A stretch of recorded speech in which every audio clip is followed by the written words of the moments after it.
काफ़ी common breast का symptom है ब्रेस्ट एसिमेट्री, यानी दोनों ब्रेस्ट के साइज़ एंड शेप में फ़र्क होना।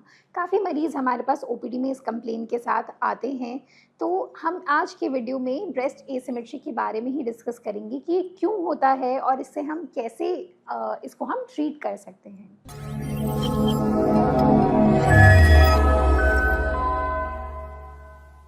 नमस्कार, मैं हूं डॉक्टर संध्या गुप्ता। मैं एक ब्रेस्ट कैंसर स्पेशलिस्ट हूं। सो ब्रेस्ट एसिमेट्री का मतलब क्या है कि जब आपके दोनों ब्रेस्ट का आकार या फिर उनका साइज सेम ना हो तो उसे ब्रेस्ट एसिमेट्री कहते हैं। ये माइल्ड टू मॉडरेट तब है जब ये बाहर से ना दिखे, कपड़े पहनने के बाद ये ना दिखे, और ये मॉडरेट टू सिवियर तब है जब इसमें कपड़े पहनने के बाद भी बाहर से भी एक डिफरेंस नज़र आए दोनों ब्रेस्ट के अंदर। ठीक है, तो ब्रेस्ट एसिमेट्री काफ़ी कॉमन है। 80% विमेन में ये कॉमन भी पाया जाता है। मॉडरेट टू सिवियर ये काफ़ी कम पॉपुलेशन में होता है। तो अब इसके क्या कारण होते हैं ब्रेस्ट एसिमेट्री के? क्योंकि ब्रेस्ट स्टार्टिंग से शिशु में नहीं डेवलप होता है, वो बाद में प्यूबर्टी के टाइम डेवलप होता है, तो वो हार्मोनल चेंजेस के कंट्रोल में होता है। तो यही हार्मोन चेंजेस प्यूबर्टी के टाइम, मेंस्ट्रुएशन के टाइम, प्रेगनेंसी के टाइम, मेनोपॉज के टाइम ब्रेस्ट के डेवलपमेंट को चेंज करते हैं, उसके ऊपर इसका इफ़ेक्ट आता है। तो अगर कोई हार्मोनल फ्लक्चुएशन के कारण इस तरह के चेंज दिख रहे हैं तो वो एक कारण हो सकता है एसिमेट्री का। दूसरा इंपॉर्टेंट कारण है जेनेटिक। बहुत सारे जेनेटिक सिंड्रोम्स हैं जहाँ पे एक ब्रेस्ट अनडेवलप्ड होता है और एक ब्रेस्ट अच्छे से डेवलप्ड होता है। कभी कभी अचानक से वेट लॉस करना या अचानक से वेट गेन करने से भी ये एसिमेट्री निकल के आ सकती है, दिखने में आ सकती है। फिर अगर आपकी ब्रेस्ट में कोई पहले सर्जरी हुई है तो उसके कारण भी एसिमेट्री डेवलप हो सकती है। आखिरी कारण ये भी हो सकता है कि अगर ब्रेस्ट में कोई बहुत बड़ी सी गांठ बन गई है तो उसके कारण भी ब्रेस्ट एसिमेट्रिकल हो सकती हैं। तो अब इसके लिए हम क्या करें? तो आप सबसे पहले अपने डॉक्टर से मिलें। वो आपको एक बार क्लिनिकली एग्जामिन करेंगे, यानी हाथ लगा के देखेंगे कि ब्रेस्ट में कोई चेंजेस तो नहीं है, कोई गांठ तो नहीं महसूस हो रही। अगर ज़रूरत पड़ेगी तो एक अल्ट्रासाउंड या मैमोग्राफी भी वो करा के देखेंगे। अगर कोई चेंजेस आते हैं या कोई गांठ मिलती है तो उसको रिमूव किया जाता है, जिससे कि ब्रेस्ट वापस से फिर नॉर्मल तौर पे दिखने लगे। और अगर कोई ऐसी गांठ नहीं प्रतीत होती है, ब्रेस्ट एकदम नॉर्मल है, फिर भी ब्रेस्ट दोनों सामान्य शेप और साइज़ की नहीं है, तो 2-3 ऑप्शंस हमारे पास रहते हैं। पहला तो हम डिस्कस करेंगे नॉन सर्जिकल ऑप्शंस।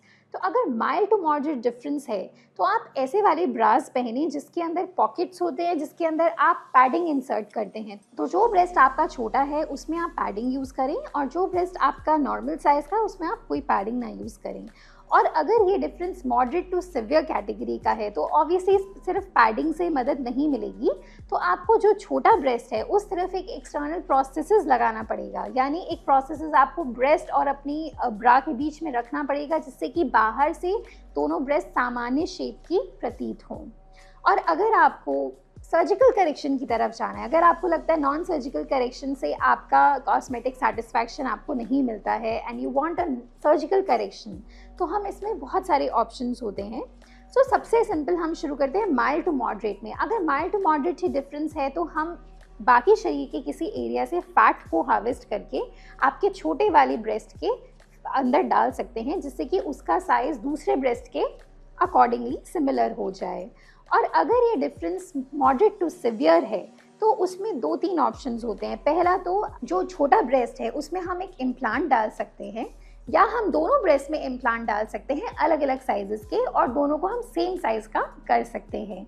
और कभी कभी क्या होता है कि ब्रेस्ट का साइज़ एंड शेप तो सेम है बट आपका निपल एक तरफ का ड्रूपी है और एक तरफ का निपल नॉर्मल है, तो आप उस जो ड्रूपी निपल है उसको लिफ्ट करवा सकते हैं, ब्रेस्ट लिफ्ट करा के, उससे भी वो नॉर्मल हो जाएगा, जो एसिमेट्री है वो नॉर्मलाइज हो जाएगा।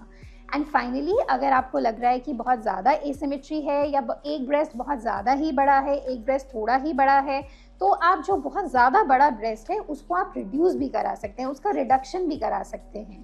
तो ये 2-3 तरीकों को, यानी fat grafting, breast lift, breast implants, breast reduction, इन 2-3 सर्जरीज़ के कॉम्बिनेशन से हम दोनों ब्रेस्ट को सिमिलर साइज़ का एंड शेप का बना सकते हैं। तो ये जब भी आप सर्जिकल ऑप्शंस की तरफ जाएंगे तो आपके ब्रेस्ट सर्जन आपसे डिस्कस करेंगे कि इसमें आपको किस चीज़ की रिक्वायरमेंट है, किससे सबसे अच्छा रिजल्ट मिलेगा, और फिर फाइनली एक प्लान बनाया जाएगा एंड वही सर्जरी परफॉर्म की जाएगी। इसके रिजल्ट्स काफ़ी अच्छे हैं।